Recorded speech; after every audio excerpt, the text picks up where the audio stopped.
روز شما بخیر بینندگان ارجمند. امروز جمعه 28 فوریه است. شما برنامه خبری و تحلیلی اخبار آزادی را می‌بینید که درباره مهمترین تحولات در تاجیکستان و جهان خبردار می‌کند. حالا ببینیم موضوع اساسی این نشر کدامند. سازمان گزارشگران بدون مرز از دادستان کل تاجیکستان خواست رخشانه حکیم و خبرنگاری محکوم شده به 8 سال زندان فوراً آزاد شود. داوطلبان کرسی وکیلی در انتخابات مجلس نمایندگان وعده‌های گوناگون می‌دهند، ولی چرا آوازدهندگان به این وعده‌ها زیاد باور ندارند؟ کم کم درستش میکنه، همین وعدات میکنن و میروند همیکتی. هم مزه دارد هم حلال است. مشتریان بازار در دوشنبه میگویند در ماه رمضان به خریدن گوشت وطنی بیشتر میل دارند. بلاروس میبرن نمیخوام گرفتن و یا مزش نیست میگن. سازمان گزارشگران بدون مرز از دادستان کل تاجیکستان دعوت کرده است که ژورنالیست رخشانه حکیم و از زندان آزاد کرده شود.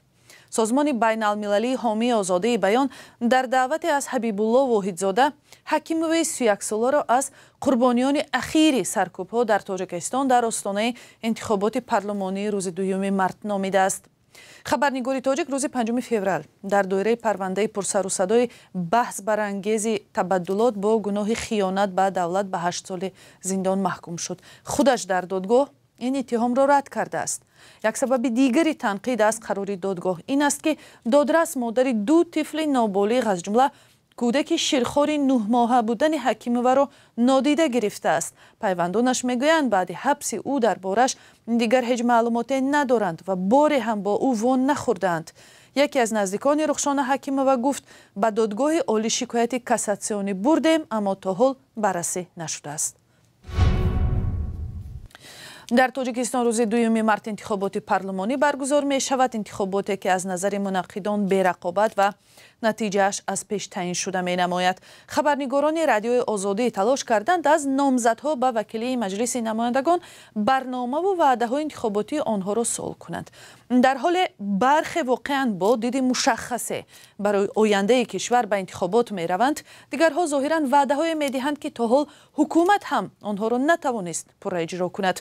ساکنان در نوبت خود میگویند وعده‌های نامزدها را میشنوند ولی به اجرای آنها چندان باور ندارند. مومن احمدی گزارش میدهد. نامزدهای حزب‌های سیاسی تاجیکستان در انتخابات پارلمانی 2 مارس امسال برای ساکنان وعده‌های زیاد میدهند. یک پژوهش رادیوی آزادی معین کرد که بیشتر این نامزدها وعده‌هایی را میدهند که حکومت تاجیکستان داده است. از جمله میگویند مشکل مهاجرت حل و کشور را به استقلال انرژتیکی میرسانند. نامزد حزب اصلاحات اقتصادی به وکیل مجلس نمایندگان کشور یکی از بندهای برنامه حزب را گوناگون سازی سمت‌های مهاجرت کاری شهروندان نامید.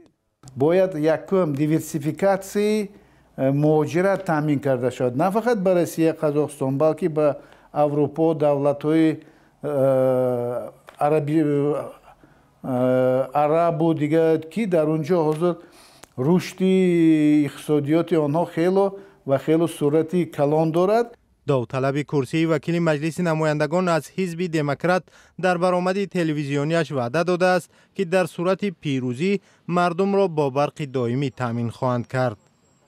هدفهای فعالیت من به سمت‌های زیرین نگرانیده می شود. پس کردن سطح کمبیزاتی اهالی، استحصال مال‌های در بازار، به رقابت تاب‌آور و کارکرد صنعتی اشیای خام داخلی، تأمین استقلالیت انرژتیکی مملکت، تأمین رهایی کشور از بنبست کمیونیکاسیونی.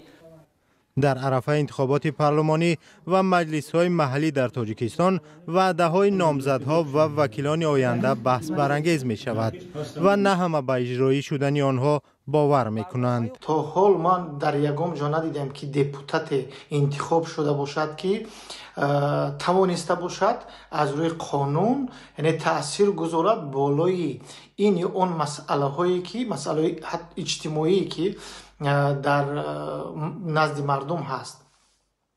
برخی از ساکنان در یک صحبت سریراهی نیز روز 28 فوریه گفتند به اجرا شدن وعده‌های نامزدها چندان باور ندارند. در مسئله مهاجرت من مشکل دارم. اون برنامه وضع کردند و باید آل شد، آل خودش یابد بازد و طبقه فعلا نمیشد. این مردم ما در تاجیکستان خدا میداند کار پاچیز نیست. در این میان آنهای نیز هستند که میگویند وعده ها باید اجرا شوند. آکه چی بگم؟ یا خیلیش میکند، یا خیلیش کم کم درستش میکنه. همین وعدات میتیانو میروند همین کتی. این همین موده یک تا главный врач ай طرفی مو اومد وعده بسیار دادو اکنون نمیدونم میکنن نمیکنن ایشان نفهمیدن نمیشه. در انتخابات دوم مارس برای 63 کرسی پارلمان 68 نامزد از حوزه یگانه عمومی جمهوریوی و 152 نامزد از حوزه های یک مانداتی مبارزه میبرند. بیشتر این کرسی ها در حال حاضر در اختیار حزب حاکم خلقی دموکراتی با رهبری امامعلی رحمان قرار دارند. انتظار می رود این وضع تغییر نخواهد کرد. مخالفان حکومت تاجیکستان در خارج از کشور میگویند کارزار سیاسی را که روز یکشنبه صورت میگیرد انتخابات نامیدن ممکن نیست، زیرا با گفته آنها به هیچ یکی از معیارهای پذیرفته شده انتخابات واقعی مطابقت نمیکند. رهبران چند از سازمان گروه‌های مخالف که از بیم تعقیب تاجیکستان را ترک کرده اند در پیام‌های ویدیویی نظری خود را بر رادیوی آزادی فرستادند و آنها را همراه می‌بینیم. متاسفانه در تاجیکستان انتخابات به یک صحنه نمایشی تبدیل یافته است که وکیلان مجلس ملی و مجلس نمایندگان جمهوری تاجیکستان از جانب پرزیدنت پیش از انتخابات تعیین کرده می شود و تعییناتی هستند، نه انتخاباتی، و گذراندن انتخابات برای رژیم کنونی تاجیکستان تنها رسمیگردانی غصب حاکمیت است. این پارلمانی که در تاجیکستان هست آنها به خواهش یک عائله و یک خانواده و یک گروه به سر کار می آیند و تمام خواهش های این خانواده را در پارلمان اجرا می کنند. آنه که امسال در انتخابات پارلمانی تاجیکستان نامزدها یا احزاب مستقل یا حتی نیمه مستقل هم وجود ندارند و حکومت آنها را راه نداد و آنه که حتی ناظران سحر را هم که وظیفهشون در تمام دنیا نظارت انتخابات است اونها را ثبت نام نکرد و حتی رسانه‌های مستقل مثل آزادی را هم از پوشش خبری این روند محروم کرد. بیانگر چند نکته است. نکته اول این که حکومت جمهوری تاجیکستان به اوج دیکتاتوری خود رسیده است که حتی از کمترین انتقاد و از کمترین پوشش خبری مستقل درباره روند انتخابات و از وجود حتی نامزدها یا دپوتات‌های نیم مستقل در پارلمان هم خطر دارد. در اصل همه این یک ساخته‌کاری است، یک خاک پاشیدن برای چشم مردم است. نه یگان رقابت وجود دارد، نه یگان معرکه انتخاباتی. 90% اهالی تاجیکستان نمیدونند که در کشور چند حزب است. نمیدونند که راهبرای اونها کیا هستند. حرکت سیاسی گروه 24 این صحنه‌چه سیاسی را محکوم میکند. ما او را انتخابات نمیشماریم، قبول نداریم.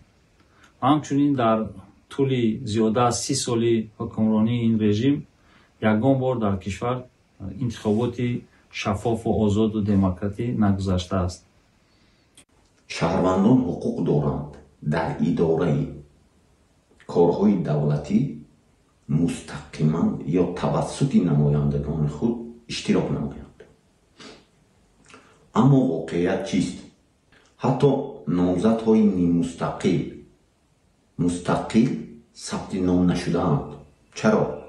زیرا نظام تنها به شخصان اطاعتکار فرمانبردار اجازت می‌دهد و تعیین می‌نماید. آنها کجا داوطلبان واقعی نیست؟ کجا مخالفان نیست؟ کجا انتخابات واقعی وجود ندارد؟ سلام، اگر خط و خبر می‌خواهید ما داریم. نوید بامدادی، سرخط خبرها، اخبار تاجیکستان و جهان، گزارش‌ها و تحلیل‌ها. چی می‌گذرد و چرا؟ دانستن فهمیدن است. زمینه یا اپ ما را بگیرید. و از فردا 1 مارت ماه رمضان شروع می شود و مفتی تاجیکستان امروز به یک گروه کارگران توصیه داد که روزه نگیرند. سید مکرم عبدالقادرزاده از جمله گفت شخصانی که کاری از حد پرمشقت را انجام می دهند، خصوصا کارگران نیروگاه برق و بیروغون که در عین حال در نقب و انشاءات روی زمینی و زیر زمینی مشغول کارند و مسئولیت بزرگ اجرای کارهای ساختمانی دارند، در روزهای کاری خود روزه نگیرند و در وقت دیگری برایشان مناسب روزه خود را قضا کنند. امروز در آستانه شروع ماه رمضان بسیار خانواده ها به گرفتن روزه آمادگی می‌بینند. همکاران مولا رجب یوسفی و شهلای عبدالله از حال و هوای مردم و وضع بازار گزارش می‌دهند. ساکنان تاجیکستان یک روز پیش از فرارسی ماه رمضان به بازارها ریختند. در این ماه برای مسلمانان مقدس مردم کوشش میکنند غذای بهتر استعمال نمایند، اما برخی ها از نرخ محصولات نیاز اول ناراضی‌اند. ما تمام مملکت‌های اسلامی را تمام جاشا گشتم.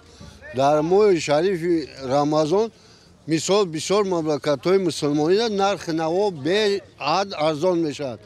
چی سبب باشد که در تاجیکستان ما نرخ نوای همین خوراکات در تاجیکستان بیاد قیمت میشد؟ در ماه شریف رمضان خصوصا در روزهای عید، بعد همین عید همین نرخ‌ها با فراورده نمیشد. در تاجیکستان معمولا پیش از ماه رمضان نرخ محصولات بالا می رود. مقامات برای تنظیم قیمت ها بعضی کارهای را انجام می دهند، از جمله تشکیل یرمرکه ها که به گفته مقامات در آن محصولات با ارزش پایان تر از بازار پیشنهاد می شود، اما از صفت مال پیشنهاد شده در یرمرکه نه همه راضی‌اند. همین گوشت قیمت‌تر، خیلی دیگر چیزاش خیلی بول میتونیم گرفته. گوشت قیمت جدایم.